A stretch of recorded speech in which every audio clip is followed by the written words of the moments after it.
who came over from Lehigh, or rather Princeton 3 years ago. He was at Lehigh as a wrestler and was four-time Ivy League Coach of the Year at Princeton.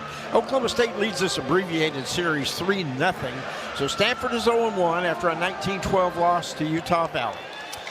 So a couple of featured matchups tonight. At 133, you have a couple of great-looking wrestlers. Number 6, Tyler Knox for the Cardinals. Number 8, Richard Figueroa, the second for the Cowboys. Should be a good one. Yeah, it's going to be a good one, right? Top 10 in the nation, both of those guys. Figueroa is a national champion for a couple of years ago. Tyler Knox, obviously, like Coach Ayers says, got to get to his position. This one at 165 with Hunter Garvin, two-time All-American, and a top blue-chip recruit in Ladarian Lockett. So it's going to be a lot of fun right there. Intriguing matchup at 165. And here we go. We are ready to get it started at 125 for the Cardinal. A freshman from Delta, Ohio, Adam Matten. No matches yet. You'll notice all the Oklahoma State wrestlers, we don't even mention records because none of them wrestled a match yet. Number 2, ranked Troy Spratley, returning NCAA runner-up from Eufaula, Oklahoma. He's a redshirt junior, and we are underway. Josh Briscoe, the lead official, and Dylan Hicks is his assistant. And we're looking forward to a great night of wrestling. Exactly, Jay, right? Crowd's here Friday night. Had a little tailgate a couple hours before. You got the Cardinal in town, and you got Spark Plug on the mat right now trying to get after it. Go score the first 3 points on the board. Headlock applied there by Spratley. Tried to work it originally, overhooked and trying to get to the corner. Didn't quite get there yet. Good defense by Matten. You see what Spratley's trying to do. He's trying to create a little space with that right arm a little too deep. You kind of try to see him create a little space, but Matten's doing a good job just kind of holding position. And you end up getting a stalemate here and just get a fresh start. Opening minute. Stalemate called with 2:11 left in the first. Nice crowd for a Friday night early in the year, and fans needed to come tonight. Oklahoma State does not have another home duel for 65 days. Next year. 65 days, January the 11th. And Stanford goes on the road. Next week, a little snap down by Spratley for 3. Beautiful misdirection there. Good little lateral movement. Went to his right, cut back to his left, and at that time that he was doing that, Matten's head was down. So obviously, I don't think he had his head up where he could see Spratley's feet, but it was good work there by Spratley. Go get that first 3 points on the board. Spratley likes to ride. He's good at it. Let's see, Matten, of course, relatively inexperienced, but he turns into Spratley, trying to get a switch. Has Spratley scrambling a bit, but now Spratley back in a better position. Good move underneath by Matten. Yeah, Spratley was trying to get a lift there. Spratley kind of hit a little standing switch, caught that leg, but even right now in this position, Spratley's still getting riding time because nothing has changed right now. He's still in control.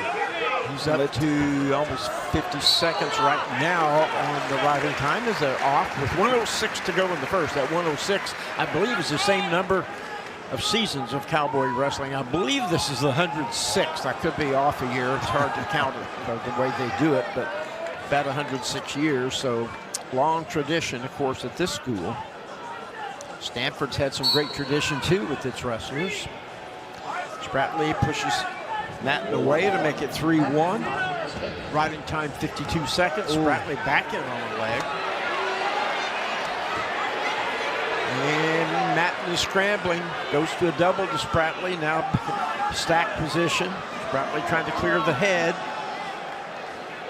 Leaning back in. Matten's got to be careful. You don't want to get the head tucked under where you could get pinned in that stack position. Spratley's doing a good job of trying to hide his ankles. He's got one hid. Matten's kind of locked through the crotch. In that situation right there on the edge, Spratley did a good job of mat awareness, kind of knowing where he was at and trying to keep that foot in bounds. Matten just did a better job of scrambling out of that position. 32 seconds left in the first. Got a little poke in the eye there, the left eye of Matten. Trying to see if he would have a contact lens, maybe that he was trying to get situated, or maybe it came out, but not sure. Here we go. 3-1 the score.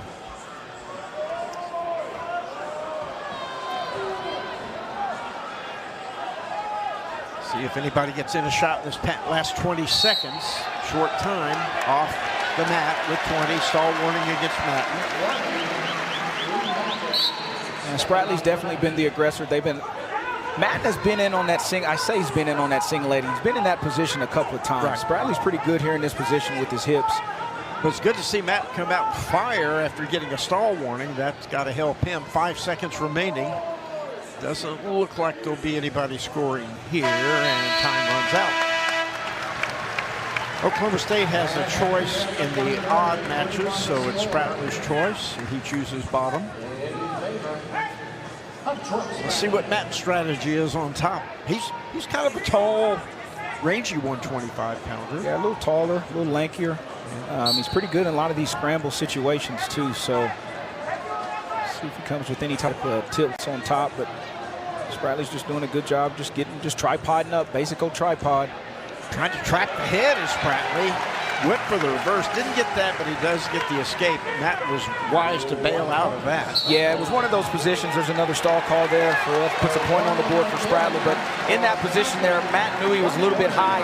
Spradley almost caught him on his back, so he decided, you know what, I need to bail out. Ooh, low single by Spradley, converts to a double, and there's 2, 3, and he's looking for more.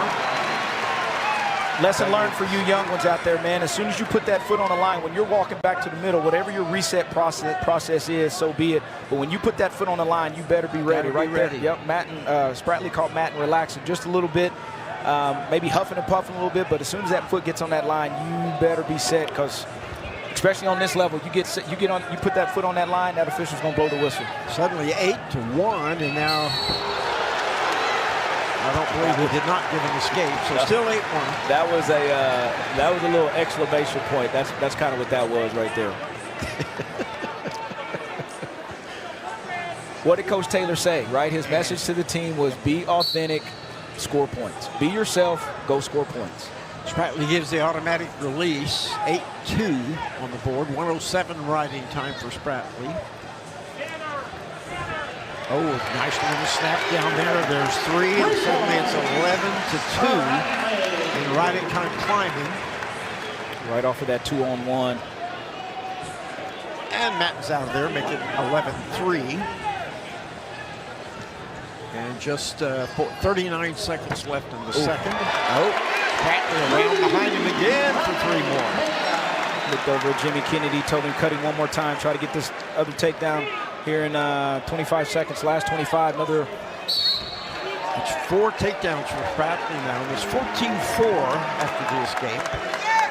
24 seconds left, and I mean, you think about this, Jay, at the beginning of this period, it was 3-1 going into this period, right? Spradley escapes, makes it 4-1, then he just starts turning it on. Low single again by Spradley, hip block thrown in by Matten, 17 seconds left. The double by Spradley converts it, and suddenly it's 17-4. Final 10 seconds. And Spradley looks over at Coach Taylor. Matten is kind of sitting there on his base, and that'll end the second period at 17-4. Troy Spradley. Matten's choice, chooses bottom. 14 points in that period. Yes. That's a bunch. Well, that's a bunch, but that's also the beautiful thing about these new rules with the 3-point takedown too, right? Like you're awarding, once again, I know we've talked about it since the rule changed a couple years back, but award the offensive guy. Award the offensive guy. Well, he lets him go, so 17-5. A takedown here would end it with a technical fall. So let's see what Spradley's. Does he just try to get the takedown, or does he go for a big move, try to put him on his back? He'll be smart, but if he can go get the fall, he's going to try to go get her, just get us through. There's the takedown. 140 left in the match, so in 5 minutes, 20 seconds. 21. It's really just 20-5. They've got 21 up there. So 20-5. Technical fall by Spradley. And here Spradley ended up with some of these takedowns. Just kind of lighting them up one after another, one after another. Just constant pressure, nice go behinds. That was the first one with the little lateral movement, go one way, go the other, little outside step, low level single. Finish clean and easy right there, crawling up the body. And then this last one right there. Nice match by Spradley. Mundo, all those guys here right now, and to your point, Jay, Figueroa is jumping up from 125 the last couple of years to 133 pounds. Was a national champion a few years back. So, and another thing we talked about is, you know, his last couple of years, he kind of started second semester. right? Right. You know, we were talking to Coach Taylor about him starting a little bit earlier this year, right, and being able to wrestle this early in the season. So I'm interested to see how that plays out as well. So this is going to be a good matchup here. Like, whoa, Figueroa comes out blazing with a quick takedown. it looked like almost a little. Now this is where Knox, right? Remember what Coach Ayers said back there. Knox has to get to his positions. He's awkward. He's unorthodox. He likes these scrambling positions right here. Tried to hit him with a little side roll. Now he's looking for a reversal. So this is where Figueroa's got to be careful in this position. And there's the 2 for the reversal, 3-2. Nice job by Knox there. Just a little side roll, grab that wrist, hit that side, start getting him into his wrestling positions and or funk, whatever you want to call it. But he is technical there for a simple reversal. Cuts that down 3-2 now. Well, and Coach Ayers said he would love to see this be a wild, unorthodox match. He said that's really good for Tyler Knox. Good flip by Figueroa, not out of there yet, but he's going for a reverse. And he's got the 2, and he's got more. He's got a count. And he got 4, so that's a 6-point move by Figueroa. But watch Knox again. Look where he's going. Oh my gosh. Well, but watch him. This is where Knox can be dangerous. he's getting his wish as Coach Ayers. He wanted it to be wild, and it is already. 11 points on the board in the first period, in the first minute and 15 seconds. So here's the question. I think the question is going to be they're going to start cutting Knox. Knox is dangerous from the bottom. He's going to get in those positions and start rolling. I looked over here at Coach Taylor. He gave him the optional start to cut him. And Knox is a redshirt sophomore from Graveland, Massachusetts, I believe. Groveland, Massachusetts. So here we go, 9-2 with the release, 9-3, Figueroa in the lead, but it looks like 9 points might not be enough in this one. There's going to be more points scored, right? Because Knox is extremely dangerous. And Figueroa knows he's got to stay solid and stay out of his positions, which is a lot of those rolls, like I said, reaching back and grabbing the ankle. And obviously different body types. Duck under by Figueroa into a double. No 2 yet. Knox fighting it. Man, Knox is crafty in these things, man. Uh-oh, watch out here. We're rolling and rolling. Nope. There you go. Look. Here comes Knox. Trying to turn it in for 3 himself. He's got that boot in, too. Whoa! Figueroa flips all the way through. Goodness sakes, this is fun. That was a good job by Figueroa in that position. He got his hips all the way over to the other side. Here's the replay right here, that what I was just talking about, the technique that Figueroa did. But he got his hips all the way over where Knox couldn't roll him through. That scramble kind of started there, start rolling, but Figueroa was able to get his hips all the way over and kind of cut some of that scrambling out. Now Knox in on a single leg. Figueroa reaches through the crotch, trying to fight that over, trying to trap an ankle. Knox has got a Turk. Knox trying to get on top. Figueroa rolls through again, but that's about 2-3 there, and it is. So suddenly it is 9-6. 20 seconds left in the first period. Only man. 15 points this period. Hey, I like it. Like, you got to. Knox is a type of wrestler you have to finish as clean as possible on him. 8 seconds to go. Power half thrown in there by Knox, and he's going to let the time run out. So 9-6. You know, I said to Coach Ayers he wanted to be wild and unorthodox, and I said, so you want to see it end up 17-15 on a missed field goal? You remember? That might be about right. Yeah. So just watching that first period, right? Figueroa was the aggressor on his feet. Knox scored off of Figueroa's shot. I don't think Knox ever physically took a shot where he scored, but it was all counters.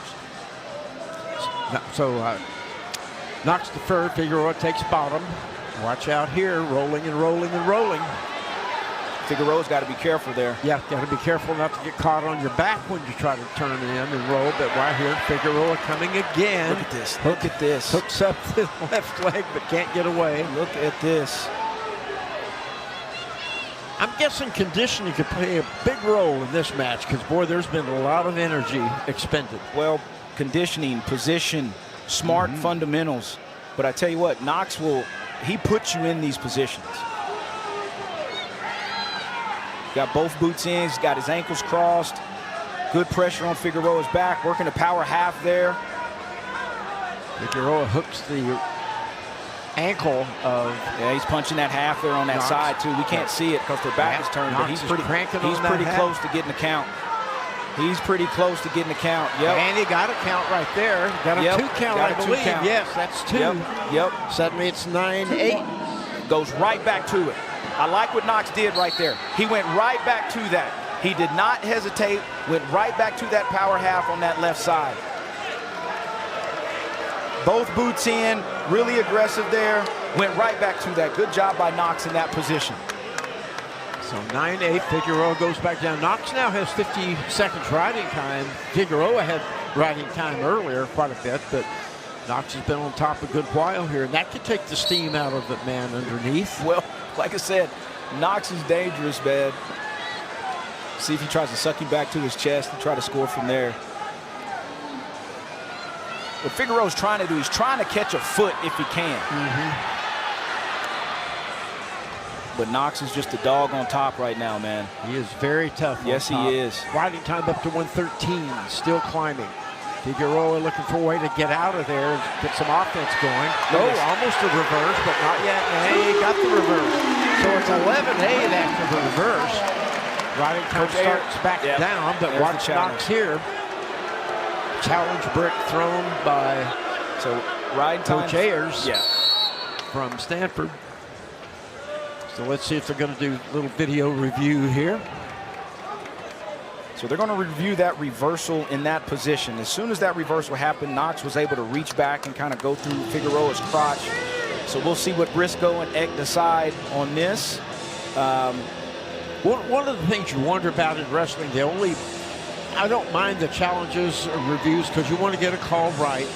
But as late in a match, if it takes a minute and a half or two, the guy with the better conditioning can lose that advantage because the other guy's getting a long minute and a half, 2-minute break. I think that can have an effect on a match sometimes. Well, I don't know what you could do about it. Well, sometimes that's just smart coaching too, right? I've seen that also.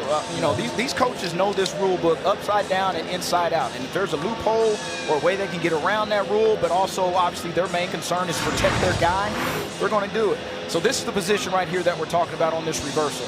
Knox was tough on top. He got a little high. Figueroa came up to his tripod, was able to get his arm underneath and capture both ankles of Knox, and that's when Briscoe awarded the 2-point reversal. Coach Ayers picked that brick up, was hesitant.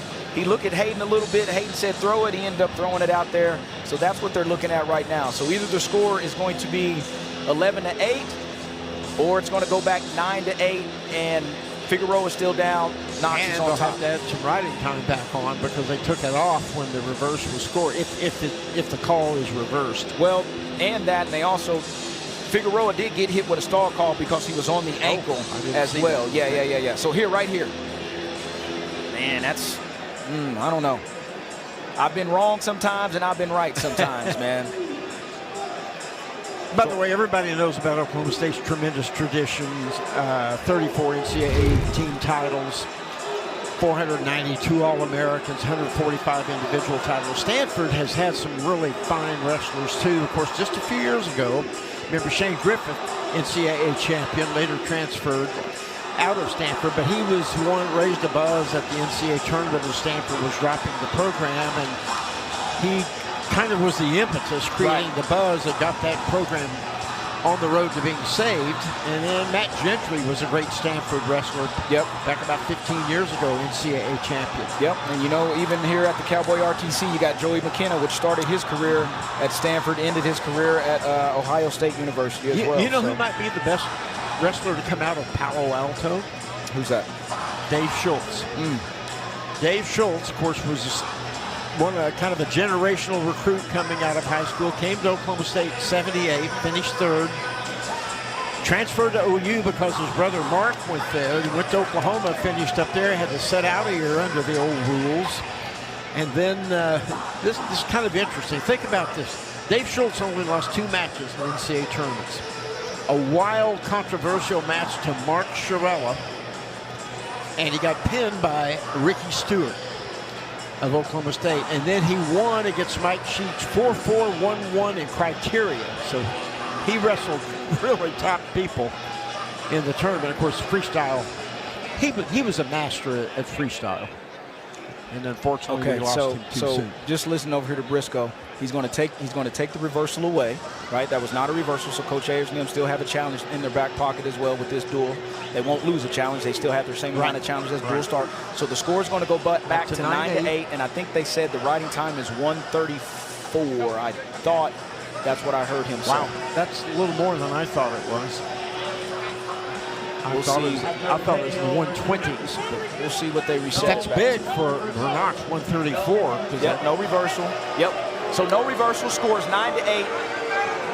Scores 9-8, riding time's 1:34. So in reality, the score is really tied right now, 9-9. And it's Knox's choice in the third, but we still got we still have 7 seconds left in the second period. So Knox can go ahead with an escape in the third. Of course, who knows, he may try something more than an escape. Good lift and return, and that'll end the period at 9-8. What a great match so far. Well, both guys have got near fall. They're going to put him on his feet. That's the right decision because Knox is dangerous. He's going to give him the optional call. And Knox goes right diving in, 9-9, but Knox has riding time. Figueroa on the leg. But it's got to be clean, right? Look at Knox trying to beat that shoulder. Figueroa trying to come up from underneath, grabs the other leg, but look at Knox draped over the top. Here we go. Look at this. This is where Knox wants to be. See if he puts him in danger. Oh, he's almost got three. Knox is getting close. No, look at this. Oh, here comes Figueroa. But Knox has got to get his hips high. Knox is in good position, though. Knox is in better position right now. Man, we've been in this position a lot right here. So much. Figueroa dodged the bullet. And had a little advantage for a few seconds, but Knox scrambled back. Okay, look at Knox reaching under and grabbing Figueroa's wrist right there. Figueroa hanging on to the left leg, the left ankle. Man, it's about time for a stalemate. You can see it coming. That almost lasted 1 minute, Jay. 1:07 left, and the riding time getting bigger and bigger because it's going to be really hard to get it under a minute. Whoop, whoop. Oh, jumped the whistle a little bit. There's a caution. That's his first. Knox has a 1-point lead. It's really 10-9. Figueroa has to score a takedown. He was in. Once again, that was off of Figueroa's shot. Now this is off of Knox's shot, and he's in deep too. Yep. Good job by Knox. Knox really good job. Separates with a great takedown there. So that's going to make it 12-9 on the board, plus the riding time will be cinched here in just about 8 seconds unless Figueroa gets away. Really good job by Knox. That was the first official shot that Knox took and scored, but man, he does have some position. Riding time secured. So it's in effect 13-9. Stall warning, if that's stall warning, that should be a point, should it not? I thought Figueroa already had a stall. He did, but they took that reversal away. Oh, yeah, because that's when it occurred. Yeah, so stall warning. So riding time secured. It's going to be 13-9 at this point. Figueroa not doing much underneath. He could get hit again, but the time's going to run out here pretty quickly. 4 seconds left as they're off. Hey, think about this. Figueroa led 9-2 in this match. Once again, that's the beautiful thing about these rules, right? 3-point takedown, 2-point near fall, right? Knox kept just putting himself back in the match. Figueroa had a 4-point near fall. Knox had a 2-point near fall and a couple of takedowns. Add his riding time on there, and he comes out with a great win here tonight in Gallagher-Iba Arena. Knox scored the final 11 points of the match. That was a really good match. Riding time 2:33. Really good match, and I even like the sportsmanship that Tyler Knox just did right there. He was like, man, good match. I applaud that effort by both of those guys, man. They laid it out there tonight. Good, hard 7 minutes of wrestling. Looking forward to more great matches like this. Here's a bunch of back and forth here between Knox and Figueroa, so trying to keep up with that stuff. And there's the big move, 4-point near fall there, but Knox stayed calm, cool, and collective and end up coming out here with this victory, man. Just great back and forth between both of these athletes. So it's 5-3 Oklahoma State as the Cardinal get on the board. We'll be back at 1:44 right after this. Stanford, and he's a redshirt freshman from Lansdale, Pennsylvania, and he goes against another freshman, Sergio Vega, for Oklahoma State. And so a couple of young guys going at it. And Vega's a freshman from Tucson, Arizona. So here we go. And Vega there's that little elbow control. He's a pinner. If you get in on his leg, you better watch out for a cradle. This kid can score from many different situations. And he's in deep there, but squirming and clinging to the back is Concilio. Vega trying to turn into him, but nothing yet. Yep, trying to put him in danger. Saw Briscoe get one danger count. And hooking the leg is Vega, trying to turn in. He needs to clear his leg. A death grip by that, look at that, on that leg, but nope. Nothing yet. Concilio trying to squirm around and come in the back. Now Vega turn. We've seen some great positions so far in these two matches. This is fun. Look at this. He's going to turn right back into him, Jay. Almost a Peterson position. Almost a Peterson. Yep. Kind of a modified. Now Vega turns in and gets one leg. Had two briefly. And Concilio still fighting it. This has been going on for over a minute now. Vega turns in again. Watch out here. Watch out here. Watch out here. Vega putting the pressure on. No points. There's three for Vega. Wow. He was looking for that bottom leg cradle, right? I just mentioned about his cradle where you're getting in, but Vega was attempting to go get that bottom leg cradle in that position. Man, that was a hard-earned takedown. For both of them, right? Yes. But that's be authentic and go wrestle. Go put points on the board. And that was a very, very good scramble by both of these guys in that first, what was that, a minute and a half, 2 minutes of wrestling? Something like that, yeah. It was, the takedown was about 1:45 into the match, and about a minute 20 of that was scramble. Yes. So riding time now starting to go up a little, 40 seconds for Vega. He's got the pressure on here. Concilio hasn't been able to do much. There's a little chicken wing on the left side by Vega. 30 seconds left in the period. Putting the pressure on, chicken wing and a half. See how he's falling off. He's going to look for a roll through there. Punch the half. And he's got him on his back. He's on his back. Vega has him in real big trouble. 4-point near fall for sure. 15 seconds left in the period. Fighting it is Concilio. But points coming from Vega at least. Concilio close to being pinned a couple of times. 3 seconds, 2, 1. Concilio lives to fight another day. Remember what I just said at the beginning of this match. Okay, so they almost had a 2-minute scramble. I mentioned Vega's a pinner. Here's where he was almost going for that bottom leg cradle. Concilio did a good job of stretching out and like, you know what? I don't need to be in this position. No. And right here, a little wing and half, fell off to that left side, punches the half, gets his hips on top, starts working for the fall, makes the score 7-0, minute 22 ride time going into the second period. Right there, it was close. Concilio did a heck of a job to keep from getting pinned because he was close a couple of times and he fought it. So Vega's choice, he chooses bottom. Legs thrown in by Concilio, up pretty high, throws in a power half of his own. Now reversed by Vega, 9-0. Now let's see if he does better holding his lead than I can't tell Figueroa did, because he had a 9-2 lead. Going chicken wing on the left side by Vega. He's been tough on top. He's got 125 riding time now. You young ones at home, look how he's falling off to that left side over there. He's making himself, right side over there. He's got a wing on the left, falling off to that right side, making himself long, as they say in wrestling, to try to get a little bit deeper half like he did early in that first period. Stall warning on Concilio underneath. So still 9-0 riding time, approaching 2 minutes for Vega. Vega's from the same high school as RBY, Sunnyside. Is that right? He goes back to that chicken wing on the left side. Oh, tried to throw the half in, didn't quite get that. 40 seconds left in the second, and riding time over 2:10 now. Putting a lot of pressure with that chicken wing. That's tough. That's a good hard ride. He's working for near fall. He's working for a fall. Concilio already has one stall call right now. 20 seconds left in this second period.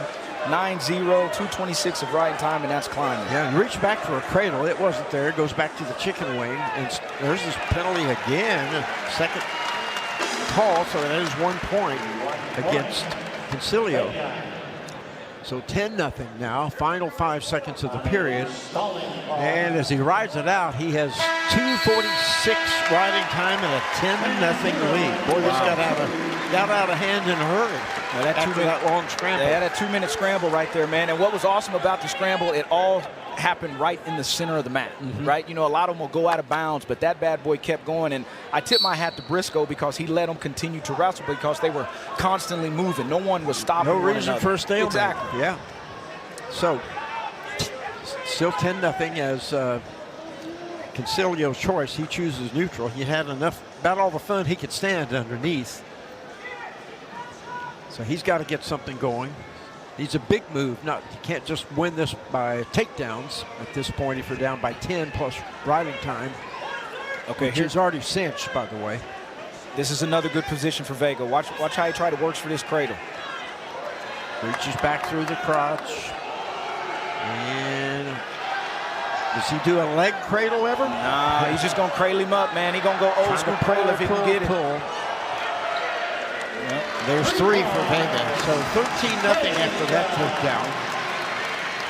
And he releases him to make it 13-1. A takedown here would end it in a tech fall for Vega. Concilio still trying, though. Fired another shot there. Just wasn't there. 52 seconds left. Both these guys still moving really well. Oh! Wow. And that takedown will do it. It should do it. Yeah. So the technical fall. 39 seconds left in the third. 6:21 the time. 16-1.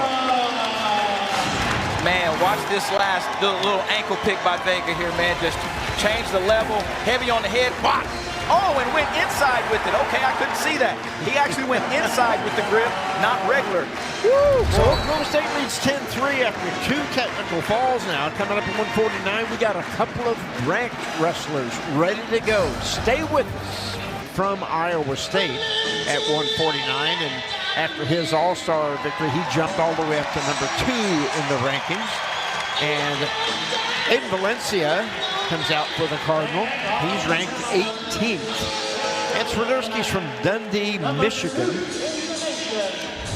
Of course, no matches yet officially. And Valencia comes in for Stanford, ready to take on the number 2 ranked wrestler. This should be a good one. Yeah, like I said, don't pay attention to that ranking for Valencia. And I know he got beat last week against Utah Valley, but as Coach Ayers was saying, and he was up 7-2 at one point.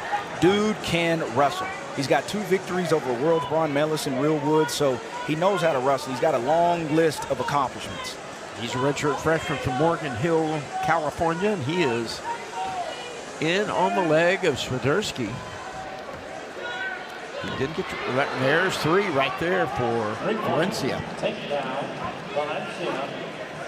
Swiderski injured last year. All-American, followed at Iowa State. Yep. And one thing that Swiderski does, that dude continues to wrestle. He will continue to wrestle. Here's his first takedown by Valencia. Nice little low-level attack here. Got that foot up. Swiderski was doing a good job fighting hands, but collected the other leg, that other leg to get that first 3-point takedown. Turned that to a double. Nice. 3-0 Valencia. Swiderski to his feet, and Valencia just releases him. 3-1. Valencia's got a lot of freestyle background, man. He's done a lot on the freestyle level as well. A lot of different age groups. So 10-3 is our team score, by the way. 2 tech falls by Oklahoma State, 1 regular decision by Stanford.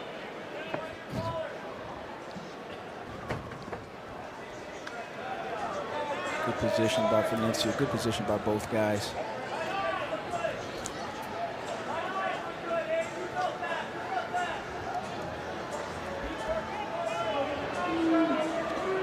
Oh, so nothing going there, but it looked like Valencia keeping the pressure on. Yeah, it looked like Swiderski tried to snap him and slipped at the same time. Stall warning on Swiderski. kind of fell to his belly there. Valencia's been very aggressive.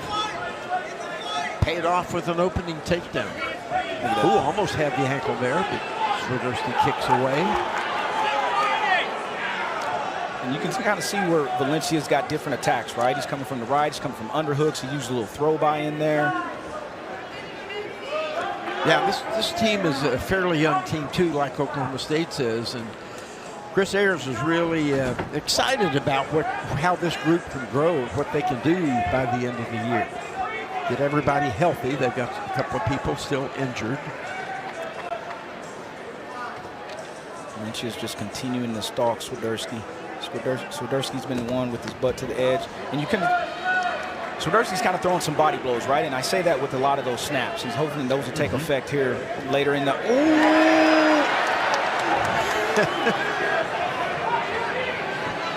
Swiderski hanging onto the leg, trying to turn in, but of course the left ankle of Swiderski trapped by Valencia, looking for a stalemate probably here, and there it is. Just 18 seconds left in the period. Note that collar tied to that ankle pick right there for Swiderski.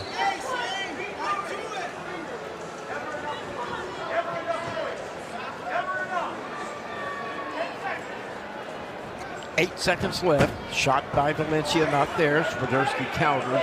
3 seconds. And we'll go to the second with a 3-1 lead for Valencia. And it will be his choice. Chooses bottom. Good first period by Valencia there. Stayed in just solid position. Never really broke position. Maybe except that one time when Swiderski was able to get in on that ankle pick. Stayed very aggressive, too. Yes, he did. Yeah. Yes, he did. In position, but aggressive. Yep. Like I said, Valencia was originally scheduled to wrestle 41, but they had some wrestle off. He went up to 49, beat E.J. Parco. So now he is the 49-pounder for the Cardinal. And this is, we were talking about other blue chip recruits. This is one for Stanford right here. So 4-1 after Valencia's escape. And we'll see what happens on their feet. Next takedown will be huge in this match, whoever gets it. Swiderski could catch up, or Valencia could really separate the score.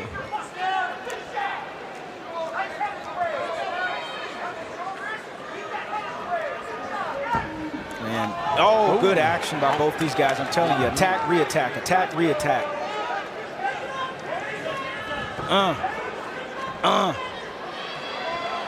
You talked about Valencia staying good position and being aggressive. If you do those two things, you're going to be pretty successful. Yeah. Keep good position and be aggressive.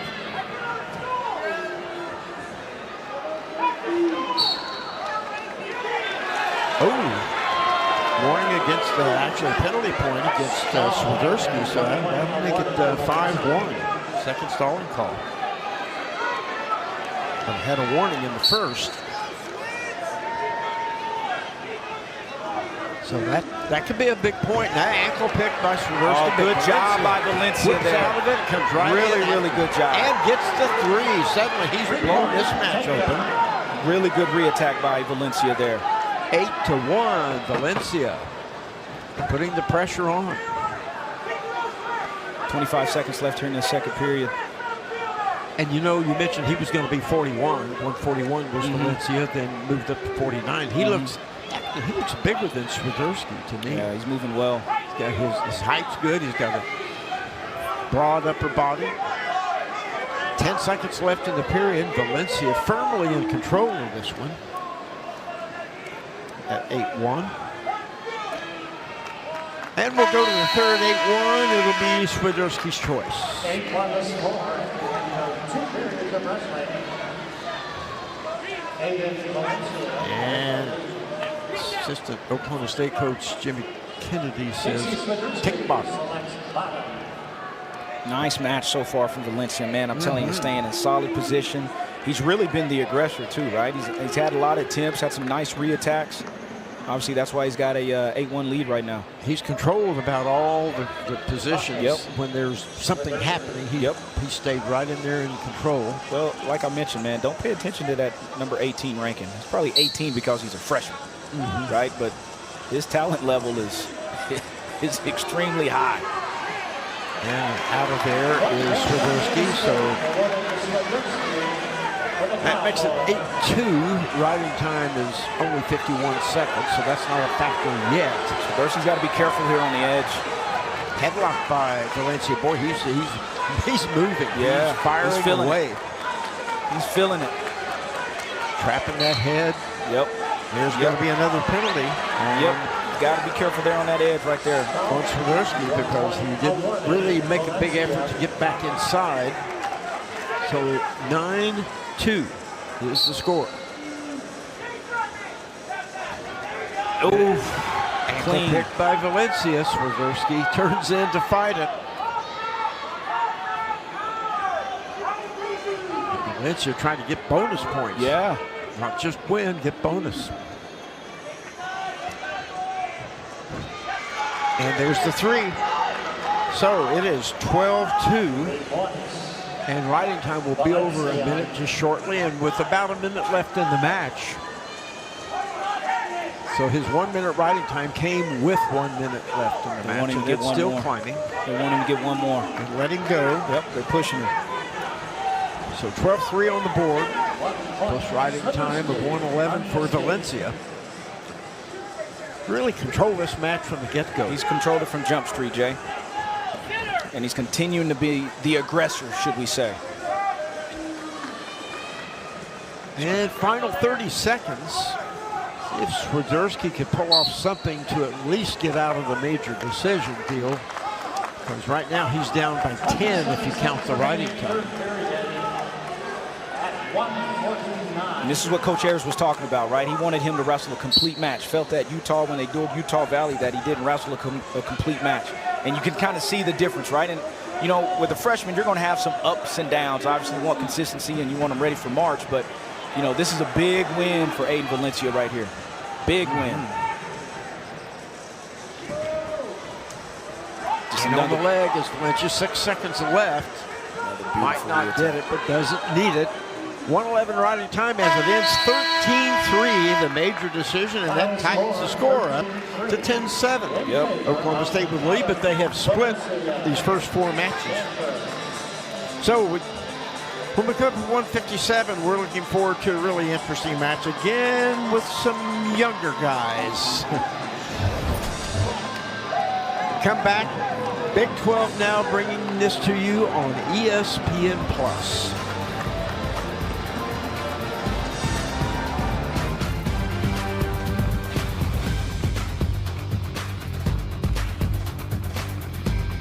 Great match going on, and they've split 4 matches, and just think, the next 2 weight classes, Stanford has the number 4 ranked wrestler in the nation at both of those, facing freshmen.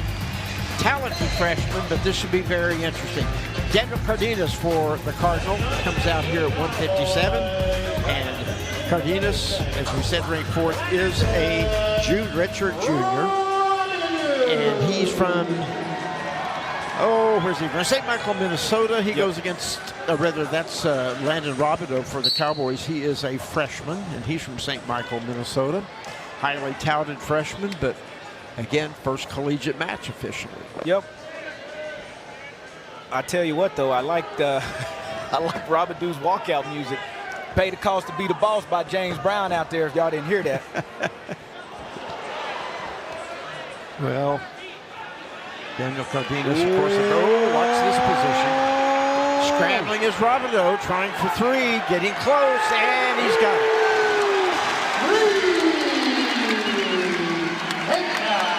Wow, good action. And the escape makes it 3-1.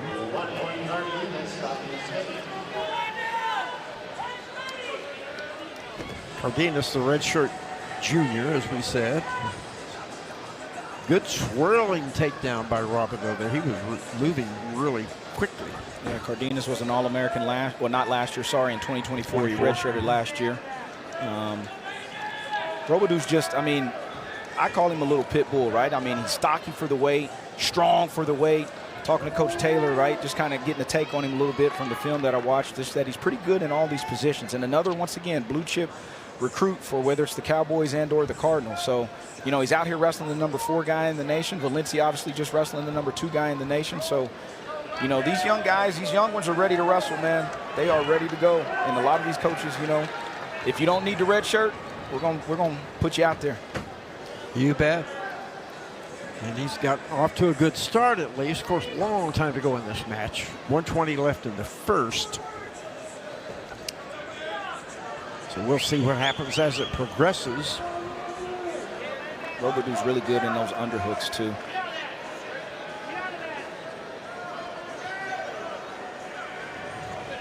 Cardenas lost the all-star match to Wells from West Virginia. Really, really good match there too.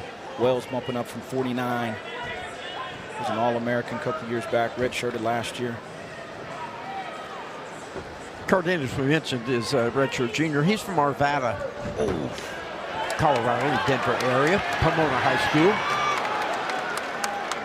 Good friend of mine used to coach football there as an assistant football coach. Good double leg by Cardenas. Good reaction by Robidoux. Oh! Wow. No 3 yet, but excellent move. And Robidoux has 3. Goodness. He came to play it, didn't he?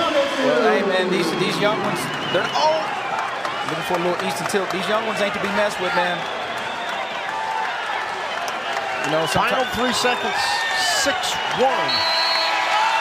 Robidoux the lead after 1. Here's Robidoux's last takedown against Cardenas here. Got it up, trip, back trip, sat him down. Once he got his hand right there, sat him on his butt, right around that right arm around his waist, secured that last 3-point takedown, going with a 6-1. Robidoux's choice to start the second, and Cardenas has got to get some things figured out if he can get on the board offensively. Robidoux to his feet. Ooh, that was a pretty rugged return. I'm not sure about that. Ooh, yeah. Head and shoulders. That's got to be an illegal slam there. I mean, watch this. Yeah. That's close to someone break a neck. Well, I'm not saying you tried to hurt him intentionally, but I will say this. This is why you do obviously have someone on the whistle and someone as a perimeter, right? And even I think in that moment, like maybe Briscoe knew it. Eck looked at him, was like, hey, let's go look at this, right? So, you know, obviously the main concern is take care of the wrestlers on the mat. And it's not anything intentional Cardenas tried to do. But, you know, you got to look for safety. Robidoux, talking to Coach David Taylor, doesn't act like he's in any distress. No, well, one of the fortunate things was obviously he was able to duck his head, right? And I don't think it was just the way he felt. So it wasn't intentional. They're wrestling. It does happen. So Briscoe's probably going to make this call. If we get a penalty point. Yeah. 1 point, yeah. And I think that's the right call. It's the right call, right? But also give the refs kudos for stopping it right then. Now, maybe they got to take the riding. I don't know if they had to adjust the riding time or anything like that. But, I mean, they didn't have to there. And Robidoux to his feet again. Turning back in, he's out of there to make it 8-1. Suddenly, he's got a big lead after the 6-1. Then you get the penalty point, then the escape. So he's rolling along well, but Cardenas is a veteran. Let's see how he responds.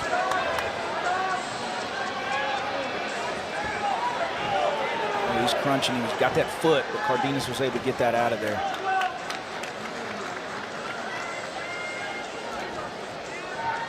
Hard hand fights. Good hand fights, boys. Good hand fights. And at 10. Jump. A little quick jump behind, and no, nothing yet. Cardenas avoids it so far. Wow. This is where Cardenas wants to be. He likes these scrambles. Robidoux hanging on, and a stalemate call. Boy, that was a quick jump behind that. Nice little scramble there. Nice little position there. So 50 seconds left in the second. Still 8-1, Robidoux. 45 seconds remaining, second period. Putting up a good show so far is the freshman against the number 4 ranked wrestler.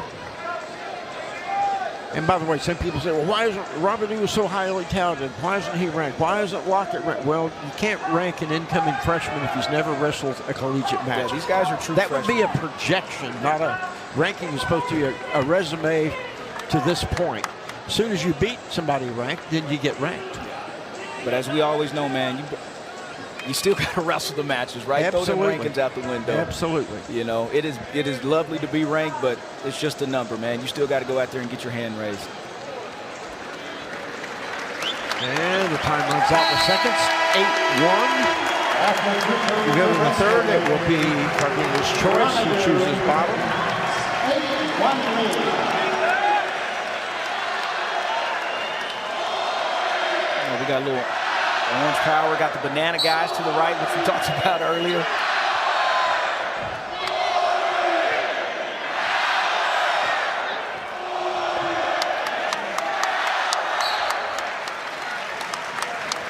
Okay, off the mat with 150 to go, and riding time's not a factor yet, just 18 seconds. Robidoux got to stay in good position here, obviously not get out of position, not get caught in any type of rolls or different things like that. Just looked over to the corner. They gave him an optional start. That's and go, 8-2. Well, Robidoux's been so good on his feet, he says, you know, I don't think I want to roll around. I think I want to stay on my feet. Good attack there by Cardenas with that little outside step. Cardenas has hit a double. Ooh, was that a wrist snap there? I might have missed that. Oh, shot there by Robidoux. He gets... kind of tried for a high crouch here, didn't quite get it. And here comes Cardenas in. Just good action. Little upper body, good action. These guys aren't slowing down, are they? I mean, like once again, it's attack, re-attack. You attack, I attack, right? Good back and forth. Yeah, the change levels, the reshots, Look at everything you can do. Fun stuff. This is They keep going. They're not slowing down at all. 55 seconds left. They're staying in the fight. Both of them are staying in the fight, right? I mean, it's attack after attack after attack after attack after attack. They're staying in that fight. Shot by Robidoux, not there. Cardenas pushes him away, comes in for one of his own. That's not there. Cardenas, but they are not slowing the pace. That right there, that was a really good job by Robidoux right there. His butt was on the edge. He was actually out, circled all the way back in, put Cardenas on that side, and actually ate up a little bit more clock there. Final 20 seconds. Robidoux standing there saying, come and get me. Cardenas does, but only 14 seconds left. He's got to have a huge move. No one. Oh! 5 seconds left. 11-2. And that's the way it will end. A major decision. Wow. What a match for the freshman. Wow. Coming in against the number 4 ranked wrestler who's a former All-American, so you're wrestling a high-quality opponent. And it did not phase Robidoux at all.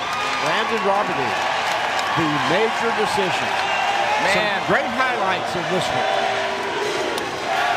What a good job by Robidoux out here for his first match at Gallagher-Iba Arena. Started off early, got that first takedown, man, and he never really stopped. Stayed in solid position. There's his second takedown there on Cardenas. Just a great, gritty, solid match for the Cowboys. So coming back, Cowboys trying to do it again. Controlling his emotions, and I say that because he's a homegrown kid, right? Sure, from right here in right Stillwater. here in Stillwater. And, you know, you got to have a little bit of, learn how to control that energy. He came out here earlier before the duel started just to step on the mat and smell it a little bit, but also understand, man, I got to keep these emotions in check because I got a tough competitor over there that's ranked number 4 in the nation and a 2-time All-American. And Garvin, from a place where they put out some pretty good wrestling, Iowa City, Iowa. Yep. And 2-time All-American. And, you know, with Lockett, you know he's had people all over the last week. Hey, we can't wait to see you. Can't wait to see you Friday night. You know, you got to be careful about getting on an adrenaline high too high. And then halfway through the second period, someone punctures a balloon. And it's all gone for a while. So no score here so far. Good hand fighting. And Garvin is Garvin's tricky, man. He's got some nice upper body stuff. He scrambles really well. He's pretty crafty. If you watch that, here we go. Here we go. Got some length. Yep, Watch out here in this position. Yep. Whizzer thrown in, and Rocket grabs a leg off of that, but they're off the mat with no points. If you watch that All-Star match, right, against him and Brignola from Lehigh, Brignola had a lot of attempts, a lot of shots on target, but never really finished. Garvin always found a way out of it, but then Garvin got one and ended up scoring and ended up winning the match. Garvin looks like a good-sized 65-pounder. It's always hard to tell. You know, you think some guy looks real big or kind of small for a weight, and you find out he's not that. So perception is not always reality, but it looks like a nice-sized 65-pounder. And another interesting fact here, actually Garvin and Isaac Olenek wrestled in a couple years back for All-American. They were wrestling for 5th and 6th. Olenek ended up winning that match 5-3. That's, or excuse me, 3-0. That's when Garvin was a freshman. He's his 7th All-American, multi-All-American wrestling.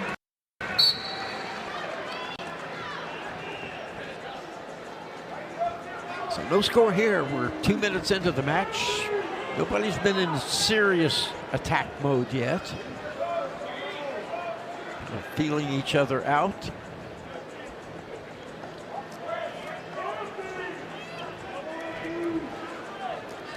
Good jab steps there by Lockett. 35 seconds left. Nobody's really fired a really serious shot yet. Said the goal for Lockett, if he gets in, he's got to find a way to finish, because Garvin will continue to scramble and wrestle through those positions. And a lot of these Stanford guys have been able to do that. I don't care if it's been, you know, necessarily at 25, but definitely 33 up. It's a lot of counter offense, but man, they know how to use it. It's only 8 seconds left. And it will be Garvin's choice to start the second period as we head into it with no score. They gave each other dap a little bit. Good first period. Garvin defers. Oh, wait a minute. He signaled defer, but then I think the coach says, no, go ahead and take bottom. He definitely signaled defer at first.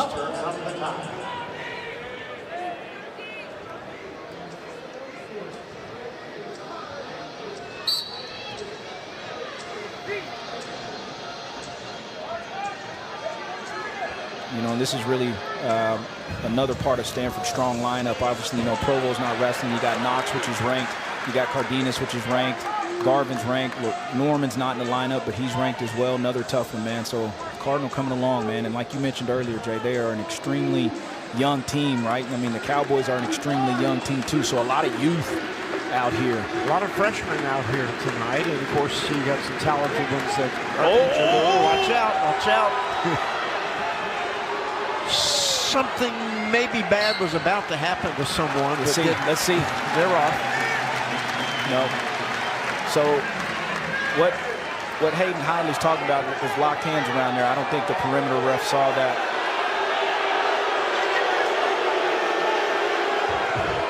Yeah. Garvin was wanting him to throw it. Fussing about it too. Yeah, let's see. Trying to get over there to the side. I can't. It's hard to tell. Can't see from there. They could have been close, down to your leg. Garvin's tried to turn in for a switch. That didn't work. Lockett doing a good job on top. Of course, now we'll see in the third how Lockett does on bottom, because that's where true freshmen tend to struggle. Good return.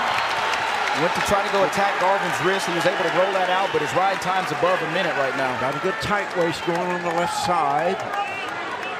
Garvin trying to get up to a good base, but so far with the little knee trap there, Lockett gets him back flat. And this is really big right here in this sequence, Jay, because, you know, Lockett's obviously a true freshman. Garvin, two-time All-American. Right now, you know, he's got 30 seconds left. Riding time's at a minute and a half. It's a big sequence. Now, obviously, Garvin's still trying to escape, but that should build confidence. You know what I'm saying? Well, 23 seconds left. Now Garvin making some progress. Lockett to a high crotch as Garvin stands up. Lockett going, wants to trip him back and does. Almost had him on his back. Good move by Lockett. 8 seconds to go. Time still running. Lockett still has a foot inside the boundary, and he rides out the period. Wow. Good mat return by Lockett, high in the crotch, is able to lift Garvin and start taking him out of bounds here, right? Because Briscoe was counting, but watch him pop his hips, starts lifting, run, gets there to the edge, knows where he's at, sits him down, almost put him on his back there. So, still no score, 2 minutes riding time for Lockett. Now, can a young, true freshman get away from an experienced top man? Because Garvin does know how to wrestle up top.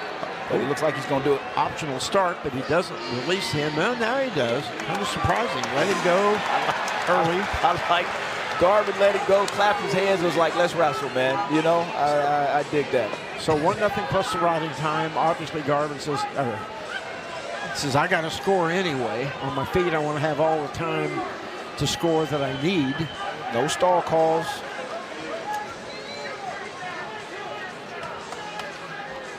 See who gets the next good attempt. Yeah, Lockett's got to be careful there on the edge. Good job. He changed positions there on his part. And to your point, Jake, nothing significant by either guy, but man. Oh, headlock there by Garvin. Well, gets him off, and they signal him back to the center. 1:09 left. Depending on where they're at, you know, somewhere down the line here in a minute, Garvin's going to have to start getting desperate. So watch for that front headlock position to where he might try a little cement mixer in those positions if he gets there. And the riding time is secured. It's secure, but so Garvin's got to find a way to score. Oh, he tried going underhook. He's going underhook, pass by. Stalling warning against Lockett. Jumps around it, avoids that, and they're off with 36 seconds left. There's one stall call on Lockett. Now he can get another one and give up a point and still win the match because he has riding time locked. But I'm telling you, they want him to get in there and wrestle. Try to score. Separate yourself on the scoreboard. Yep. There's the stall call. 27. So it is 1-1 on the board, but riding time locking for Lockett. So right now, Garvin's got to think super duck, something where I can go finish with no scramble or anything like that. And obviously, Lockett's got to stay in the center. Garvin put the pressure on. Watch the foot sweep. He's holding position, though. He's being really defensive, so will he get another stall call against him? Now Lockett goes in for a leg. That helped.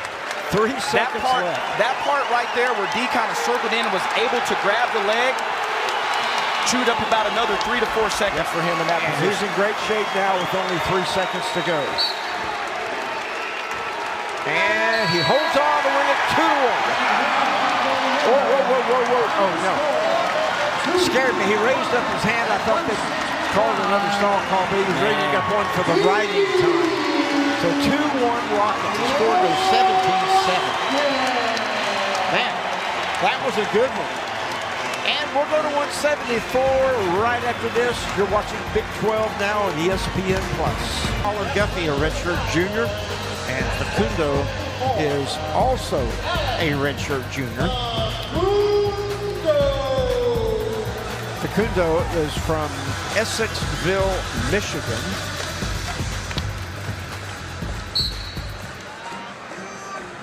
And here we go. Guffey for the Cardinal. As we said, also a redshirt junior, and looking forward to getting into it again after the duel last week. He lost his match at Utah Valley. Let's see if he can get out, get a good start here. Ooh, rolling through there was Facundo. Yeah, he kind of rolled him through in that position. Facundo put that right leg in, and Guffey just kind of hit a little side roll, got up out of that position. I thought Facundo was going to try to get his right leg in there and lift, kind of similar to what Lockett did over here earlier. But he got to that position with a nice little outside step. Really didn't have to hit a knee. Was in a good athletic position where he could just kind of hit that and reach. Was able to grab Guffey's leg there. Guffey's a redshirt freshman from Alpine, California.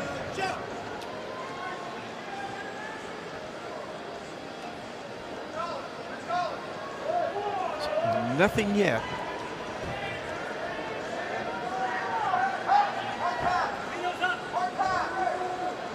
Trying to feel each other out, see what is what.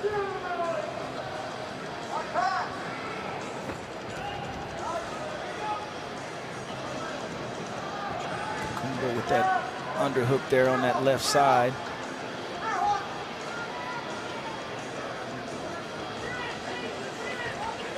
Opening minute and a half.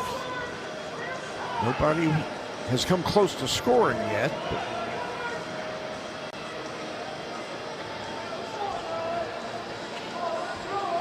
Oh, nice. That was There's nice. a good shot there by Facundo. Nice little throw by, outside step, kind of reached through the crotch. Off of And that he's up underhook. 3-0. Yep, off of that underhook.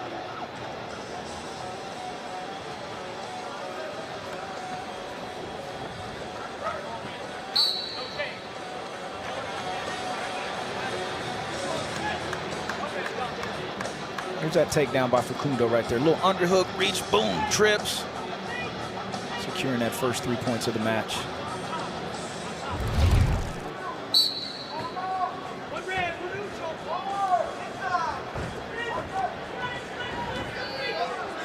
Optional start there for Facundo. 45 left in this first period.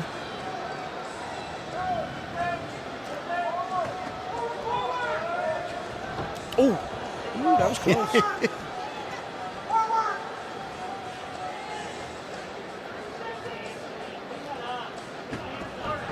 Back to it again.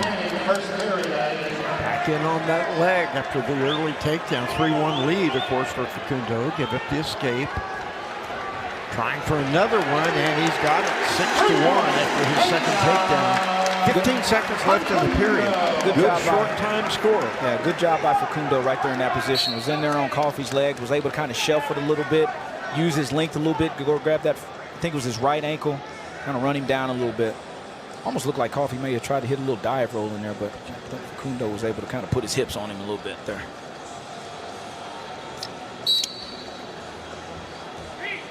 And once again, a big sequence with less than 10 seconds in the end of the period, and you go get a takedown.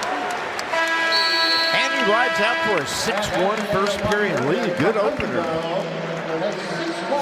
That last takedown by Facundo right here in this position. Shelved it up, comes up, runs him down a little bit. Yeah, I'm not for sure if Coffey wanted to try to dive roll or not, but good job by Facundo of finishing that second takedown. 6-1 lead, 37 seconds of ride time going into the second period.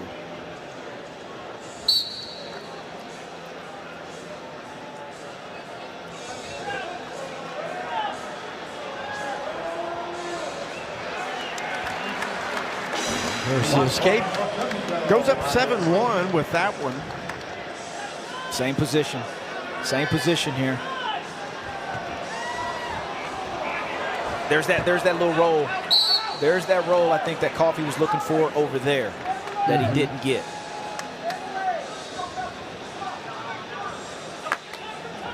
Good try, just didn't quite make it work out. So far it's been all Facundo, 2 takedowns and an escape. Making his Oklahoma State debut, yes. Transferring in. Again, a lot of new faces, right? The only ones that have physically wrestled out here in Iowa in the orange singlet are Spratley and obviously Doucette at heavyweight. Other than that, everybody else is their first time. Now, D did wrestle here when he was younger for Cowboy Wrestling Club when he was little, like at a before a duel, but I mean, college-wise. Yes. And even Doucette didn't wrestle in the postseason last year because Wyatt Hendrickson was the starter, obviously.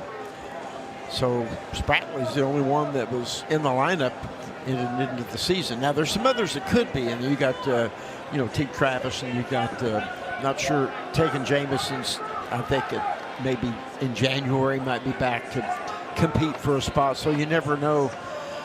Some of these guys here at Oklahoma State still might redshirt, because as David Taylor said, you got 5 dates you can wrestle and still redshirt in wrestling.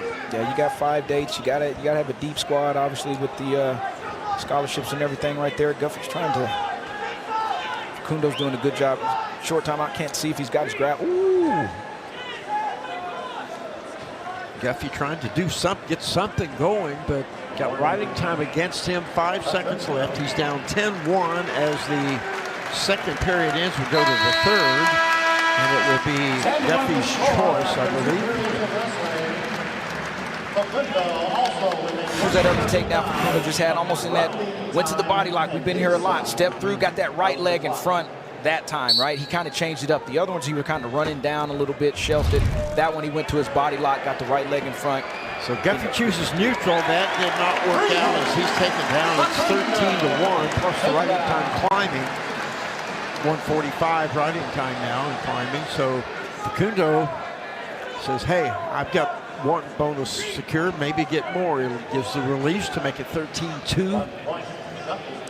He has 153 riding time. Oh, easy takedowns now. I'm guessing it appears that Guffey's a bit tired right now. So 16-3. A takedown here would end it. No, he waved it off. Started the schedule. Right call. He hadn't sit Guffey on his butt yet. He's close, but Guffey's still kind of in that split situation right there. Still inbounds technically. Yes. Facundo's right leg is just a little bit in. Oh, watch out now. Might get it. That's here. There it is right there. There we go.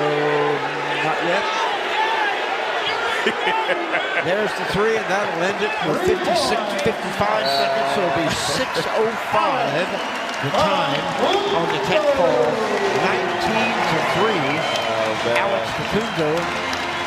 Third tech ball for the Cowboys tonight, and they go up 22-7. I like what Facundo did right there. He's like, hey man, I got both ankles. Six takedowns. That was awesome. Show some little highlights here of Facundo, man. He was aggressive from word go. Nice first takedown there. Put those first 3 points on the board, and then just continuing to pour it on right there. Well, coming up at 184, Zach Ryder looking to continue his nice start. We'll be right back. From Stanford and Abraham from Bethalto, Illinois. He lost his match at Utah Valley. Zach Ryder, of course, no official matches yet. The freshman from Merrick, New York, and then via Penn State. So here we go. Ryder's a very compact 84-pounder. Short, stocky build, and you kind of saw that when he was wrestling Jackson Smith at the All-Star. Just a lot of solid stuff, solid attacks, good position. Probably pretty hard to move out there would be my guess, too. Yeah, Vujokovic is a little bit taller, not quite as compact, but well built. Yeah. So let's see what these guys have to show.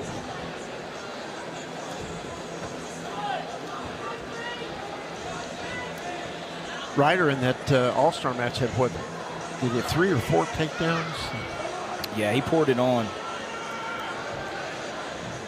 I did not get to see that match, so. But of course, he got great reviews for how much he dominated the match. 22-7 our team score.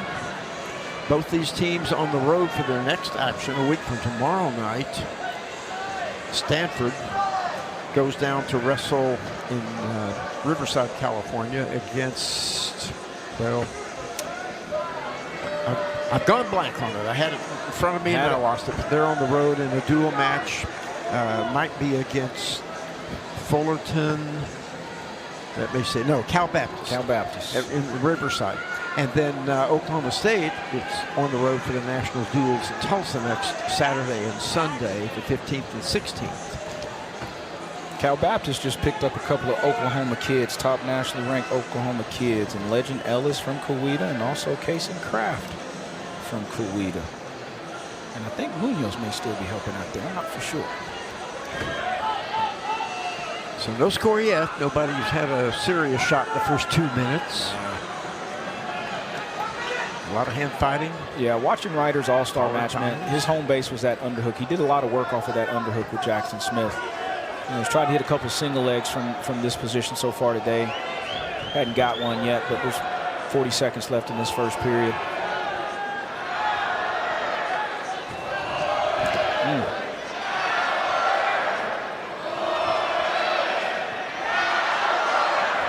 There it is, little throw by. 25 seconds left in the first. No score. And of course, if Stanford's any hopes of winning the duel, they would have to win this weight class. They can't afford another loss.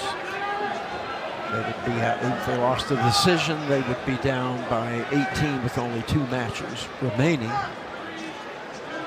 But they put on a good show. They've had a lot of good matches, good sharp wrestling. Yeah, they came to scrap, man. I think, and that, you know, and as a coach, that's what you want, right? You know, they won some big matches, a couple of big matches, lost a couple of big matches, you know, and that's, I mean, that's wrestling, man. That's the way it gets down.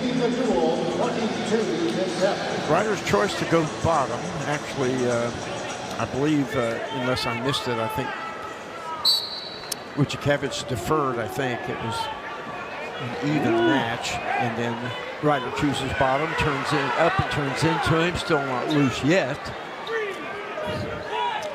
He'll get a stall call. He'll hold his hand, stop the ride in time. Let him work a little bit, and he'll eventually.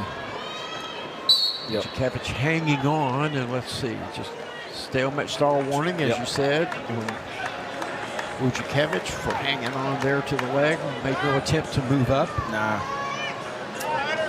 Or improve position, so they'll go back with 1:39 left in the second.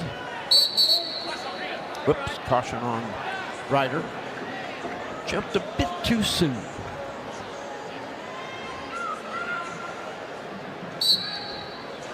Here we go. Ryder back to a tripod, now to his feet, turns in and is away. He takes a 1-0 lead with the escape. 21 seconds riding time for Wojciechowicz. Wondering about that name. It's actually spelled W-O-J-C-I-K-I-E-W-I-C-Z. Has every vowel and almost every consonant in the language in there. Wojciechowicz.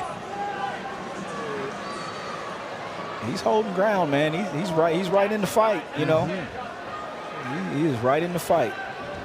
Neither one of them been able to put anything together on their feet yet.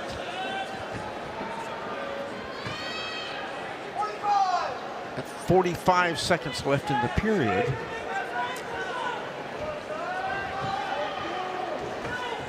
Jab step, nothing followed up though.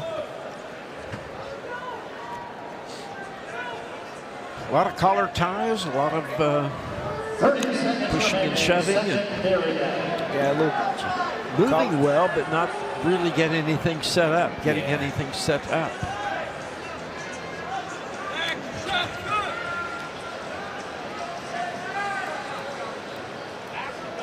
Down to the final 10 seconds of the period. Still nothing really going on. Just the escape makes it 1-0 for Ryder. We go to the third, 1-0, and it'll be Wojciechowicz's choice. Ryder's had some fakes, but he hadn't followed anything up with it. Hadn't really had a good penetration shot so far.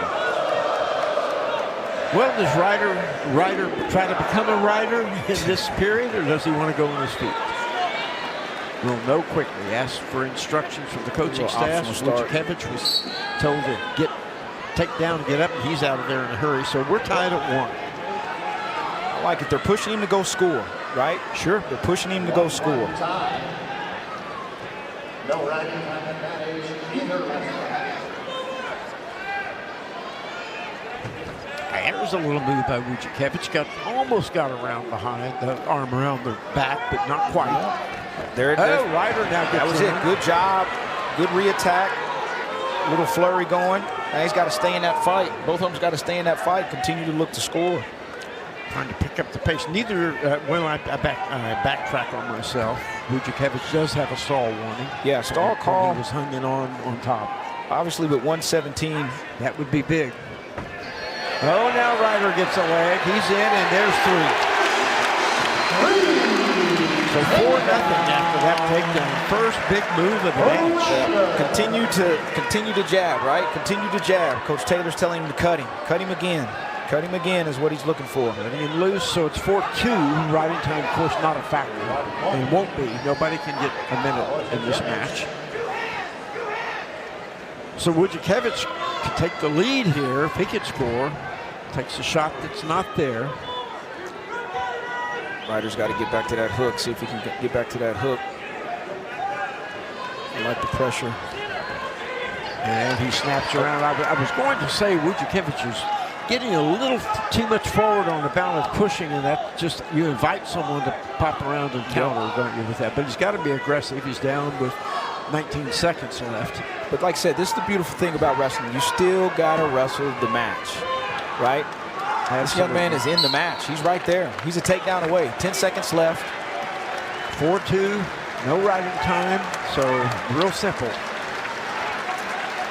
Wojciechowicz has to score, has to get a takedown, or Ryder will take it 4-2. Ooh. 5 seconds, they're off stalling warning on Ryder, but won't be a factor. He could take another one in the last 5 seconds and still win, but playing it smart. And he's in on the leg. Does he get it? Nope. Too late. 4-2 your final. Ryder wins it. Cowboys wrap up the duel mathematically by taking a 25-7 lead with 2 weight classes to go.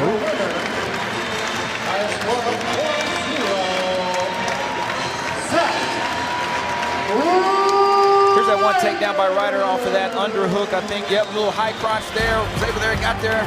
Sat him on his butt, was able to change off, get that first takedown, or only one takedown. All right, Cowboys lead at 25-7, have it locked up. 2 bouts to go. Stay right. He is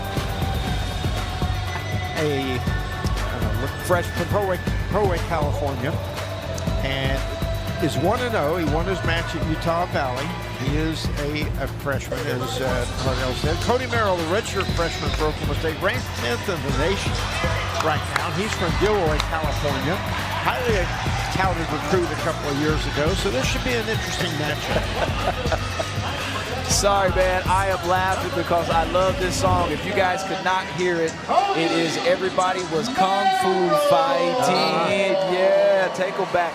Man, I tell you, there's been some good walkout songs with Merrill and Robadoo. Oh, man, I like that. Oh, man, good stuff. Good stuff. I got an interesting fact for this match right here, Jay. So here it is. So Angelo Posada, he actually wrestled in 2022 at the Hall of Fame duels right here held in GIA. He wrestled LaDarian Lockett, Ethan Teague, and Ishmael Guerrero, which obviously at that time they were all at different high schools. Now they're all Oklahoma State wrestlers at 157. He was at 157, but obviously he was long and lanky back then and obviously grew into 197 pounds. How about that, man? That's crazy. That frame, didn't he? Yeah, man. That is crazy. Well, you know, I saw David Taylor wrestle here in that high school all-star duel they had here in Stillwater, out at Stillwater High School years ago, and he was a 145-pounder and was kind of rangy. You know, he was he really built up a lot too after that. But a lot of them, just natural growth and maturity, and then plus some of them they get on the weights for, they get a better weight program, and they bulk up quite a bit. Yep. But yeah, I thought that was an interesting fact, man. It's pretty cool. So no score. Only 30 seconds into this one. Merrill short, stockily built. Yep. Whereas Posada has more height by several inches. Stall warning on Posada. Merrill wrestled Buchanan last year to a 2-0 match. Keeps real good position. Stephen Buchanan. Keeps real good position going forward. Obviously, like you said, from Gilroy. Posada from Poway. Good double. And I said Poway. I forget half the time and say Poway instead of Poway in California. Forgive you folks that live out there in California, because excellent program. Yeah, no doubt. Merrill was coached by OSU alum, UFC champ, Daniel Cormier. No score, 52 seconds left in the period. And before I forget it, remind Oklahoma State fans to be back here 65 days from now for the Oklahoma State duel, January 11th. Don't forget about the wrestling program during that layoff. I say layoff, they had 4 road duels plus the national duels, I think, during that stretch. But David Taylor said he actually planned it that way because he wants the students to be here when they have these home duels, and they'll be gone a lot for Thanksgiving, and then you got Christmas and all that. So I think on the 12th is the start of that next semester, so a lot of them will be back on Sunday the 11th when that duel is held, the Bedlam duel, and I believe it's a 5 p.m. start. So they can be here and, of course, produce a big crowd. Yep. Got a little intel on Posada from my man Mike Mao, which is out in California and at the same high school. Just trying to get a little intel and see what this guy's like. Obviously long and lanky, like I talked about before. Mike Mao says he's extremely tough on top, which he's getting ready to take top right here, and meaner than a rattlesnake. So, you know, I like that. And there he goes. He's going to use that length to his advantage if he can. Well, you see it a lot. If you got a guy who's good on top and he's a long wrestler against a shorter, compact guy, the shorter guy has some problems underneath a lot of times. Little crab ride position. Merrill's got to be careful rolling with that half in. Trying to peel that arm off. Didn't have any luck there, but he does get to a quadrupod there for a moment. Now tripod. And to his feet, trying to peel the waist hand free. Good return, though, by Posada, but Merrill hits and turns into him right as he lands, and that allows him to get away. And Posada did a really good job of using his length and leverage there. Merrill did a really good job of, you know, like I said, he's got to be careful rolling with that half, but he was able to kind of get him a little bit high.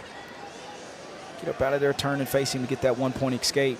Now who's going to be able to get to a leg? Who's going to get to a leg? Not only get to a leg, you got to finish. Posada got 35 seconds riding time. So not a lot, but some. If he gets a takedown, that could add up. So who can finish? As you said, nobody's really come close yet on their feet. Now remember, Posada does have a stall call. Got that in that first period. Misdirection attempt there from Posada. Yeah, good shot. Merrill's quick. He really is good, has good quickness. Yeah, both good-looking athletes out here on the mat right now at 197 pounds. They're moving. They're young. They're both freshmen. There's a lot of youth. It's big youth movement right now, man. Whether it's in college, whether it's on the senior level, whatever the case may be. And we see more and more in wrestling, I say the last 15 to 20 years, of freshmen coming in being much more ready to wrestle at the collegiate level than you used to see back 30, 40 years ago. Yeah. You got a lot more really good coaching. Yes. They go and travel in the summer, freestyle events, etc., and wrestle off-season more as the period ends. So it's 1-0 Merrill. So you see a lot of them more well-prepared to jump into the collegiate level. Well, and like you said, a lot of that has to do with, you know, a lot of stuff is just right there at their fingertips right now. But then also, it's the coaches that are putting into these young men, you know, putting in their time and effort into a lot of these young men and young women that are, you know, they can hit the ground running and, you know, be a lot more advanced nowadays than what they were back in the day. Spiral ride there by Merrill. Posada gets up to his base, gets to his 4-point stance there briefly, back to it again. See if Posada's going to look for a roll to try to create some sort of action. Because that's a tall dude. Merrill's got to try to move him back, and there's that roll. What's the roll? There it is. And he gets the 2. So great reverse there by Posada, as you said. He wanted to roll. In crab ride position. Here we go. Here we go. Got to watch out here, not get turned, does Merrill. Posada says, man, I'd like to have that turn. Half in there briefly, now just across the waist. Merrill trying to peel that hand off, but they go out. So 2-1 Posada. No riding time. Well, 25 seconds for Posada, but not a big amount. Merrill needs to get out certainly less than 35 seconds to not give up a point. Wondering when that roll was going to happen, man. He was doing a lot of quad pod, you know, and that's the difference, right? Short, stocky. Posada, long, lanky, hit that roll, try to get him in his positions. Now he's got a boot in. Left boot in. It's a lot of pressure right there with that half. Pulls him back into a crab ride position. It's a big sequence right here, Jay. Got a little half there thrown in. Merrill to his feet again. A good return by Posada. Merrill, as he hits, turns a little bit, trying to turn into him, but couldn't get it done. Now riding time's about to hit a minute. Yep. This is where Posada wants to be, though. A minute riding time with 37 seconds left and climbing. Riding time climbing, clock time falling. Yep. Posada's a good position with 25 seconds left. That's exactly what they were talking about. See if he can cut back. Oh, Merrill turns into him, comes Oh! This is trying to big. elevate. Can he do Here comes it? the roll. Here's the roll. There's 3 by Merrill with 12 seconds left. He's up suddenly. They've got 5-2. Should be 4-2. Wow. Well, he got the escape and takedown. Beg your pardon. 5-3. my 108 goodness. riding time for Posada. Heck of a match. Whoa. Great rally by Cody Merrill. That happened in a 10-second span. Yeah. From being down 2-1, almost. Now the score should be 5-3. Well, they're going to review this call, Okay. right? So they threw the review brick. So I think if the sequence was right, it was 2-1, 3-1 made it right time because he did go over a minute, but Merrill got an escape, which made it 3-2. 3-2, and then he got the takedown. 5-2. 5-3 with right time, unless I didn't get this. Yeah, right time still at Riding time is 108. there. It's 108. Yeah. So let's check this sequence out. So we know that Posada has 3 points. Yeah, he's Sure. got 3. Merrill could have 4 or 5. I wonder, are they? Let's try to see. I wonder what they're. Are they trying to say whether it's escape and takedown or just a reverse? That's my only guess. Or just a reverse. Obviously, I don't know because they're down there. So, but we will figure it out. The final score, I think, is 5-3. What if they only gave him a reverse? No, they came and faced each other. Yeah, they did. And then he took a shot and he went behind him. Yeah. You know what I'm saying? That's true. It's got to be escape. Yeah. I didn't think. Like he faced him. They faced each other. I didn't think there was any doubt on the takedown, but maybe I missed something. So let's see. Briscoe's hopping up there saying, let's see what he says. Yeah, it's confirmed. No escape. So what do we got here? Well, so No 5-3. escape. It's got to be 3 though. 3 or 5-4. That's They were challenging their escape. Well, it's kind of a moot point because it wouldn't have changed the outcome of the match. So Cowboys go up 28-7. We head to the big guys. Watch out. Stay with us. Match of the night. If you're sitting too close to your TV, you might have to move back because if one of these guys throws the other one, we don't want them to land on you. Jackson Mankowski for Stanford comes out, and Mankowski is from another good wrestling community, Madison, Wisconsin. He's a redshirt sophomore. He lost his match at Utah Valley, and he goes against Connor Doucette for the Cowboys, the redshirt senior from Comanche, Oklahoma. So this will be our final bout of the night. Oklahoma State leading 28-7.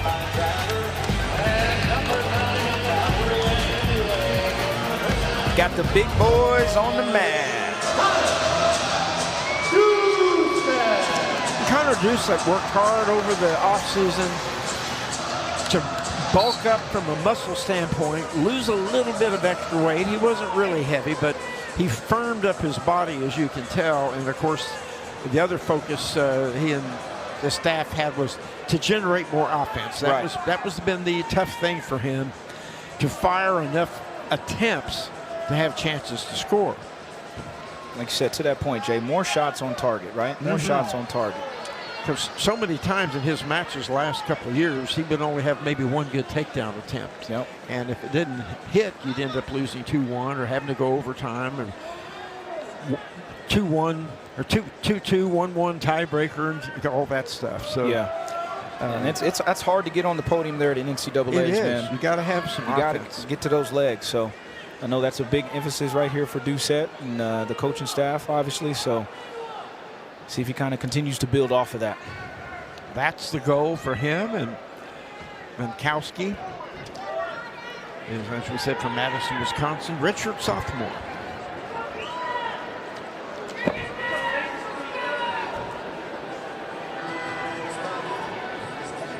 feeling each other out so far. Not much going on. Matter of fact, Jay, you were talking about when we are back here. I think that's going to be Bedlam too, if I'm not mistaken. It is. January 11th, 5 o'clock, Bedlam.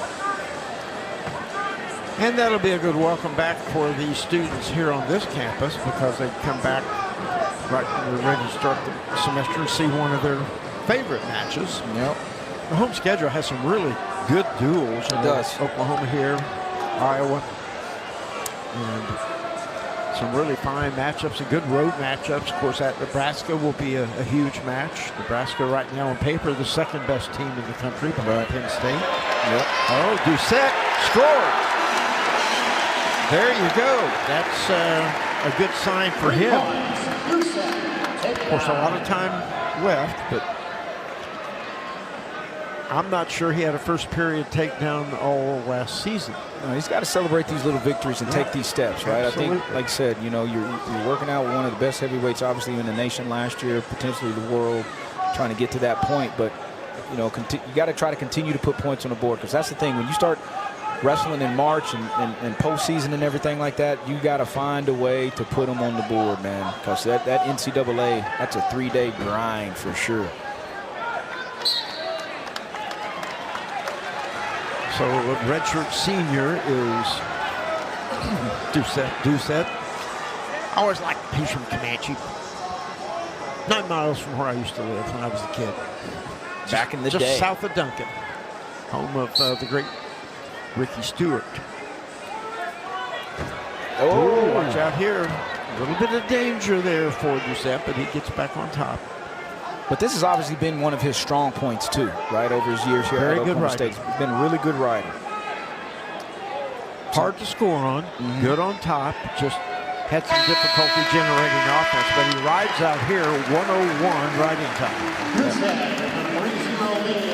Here's that first takedown here by Doucette. Little underhook throw by. Go get that leg, get it up. Little change of levels takedown there, wasn't it? Manikowski kind of bailed out there, but you know, go create some offense. Doucette chooses bottom after Manikowski, I believe, deferred, because it would have been his choice. Doucette up to his feet and out of there, takes the score to 4-0. Looking to finish out the match in style. Of course, Oklahoma State has it locked up 28-7.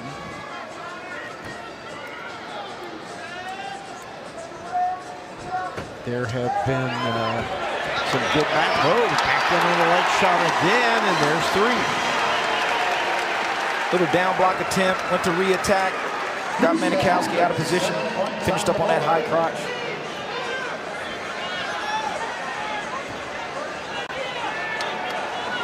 And he releases it, making 7-1.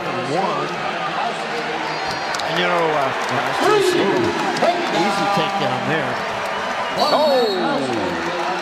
You know, Doucette won a lot of matches last year without even scoring a takedown by riding time 2-1 or whatever. So I'm sure it's refreshing for his coaches to see him putting on some good offense. 10-2 after the release. Well, I think one of the key things is obviously the score. You know, he's pretty good on bottom. He's pretty good on top. You know, now you start adding offense on your feet, right? And picking your spot. Hopefully you got a pretty good high percentage rate, but you got to have some, like we talked about earlier, you got to have shots on the target, man. And he's ranked number 9 preseason. The rankings we're using tonight are the National Wrestling Coaches Association poll. Use different ones during the season. We might use internet or whomever, but and that's based on he was a solid guy last year. There was a star winning a takedown. 13-2. I'm laughing because he hit that, looked over at the corner, kind of hit him with a little smile, you know. And the release makes it 13-3. Got 10 seconds to get another one, and he does. So that makes it 16-3. Time runs out, 16-3 after 2 periods.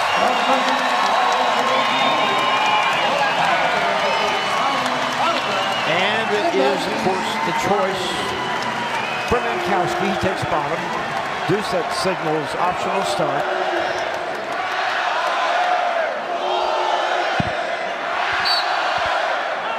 of course, the takedown here, 16-4. The takedown here would end the match with the tech fall.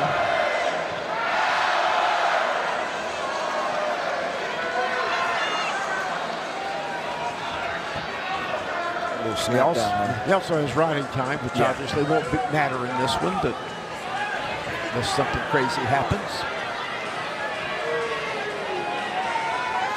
Looking for that match-ending take. Got that little throw by, gets the leg. Oh, good hips. Good hips, yeah. Kowski, That's good hips. Uh-oh, watch out here, though. Working to the corner and behind, and that'll do it. 5 minutes, 41 seconds. The technical fall will be 19-4. Produce a fourth tech fall, I believe, for the Cowboys tonight. Makes the final score 33-7. So, good matches tonight, some good scraps by Stanford. Yes, a lot of action, right? Great crowd, over 7,600 people here tonight. Officials did a great job. These young men went out here and laid it on the line. The two young ladies that got a chance to wrestle during intermission laid it on the line. But a lot of youth, right? We talked about that youth movement, man. We saw a lot of it today with 141, 149, 57, 65, even 97 for that matter, with two freshmen out there on the mat, man. So these guys will go back, recoup, reload, get better, and be ready to compete here in the next week for both of them.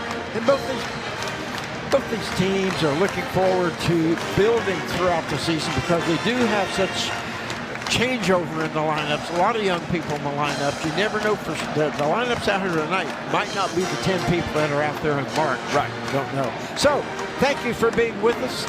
We really appreciate all the great people watching Big 12 now on ESPN+. Final score for the final time, Oklahoma State 33, Stanford 7. Stay with us and watch some wrestling somewhere with someone. There's a lot coming up in November and for the next few months. For Hardell Moore, this is J. Carl Diamond saying thanks and good night, everyone.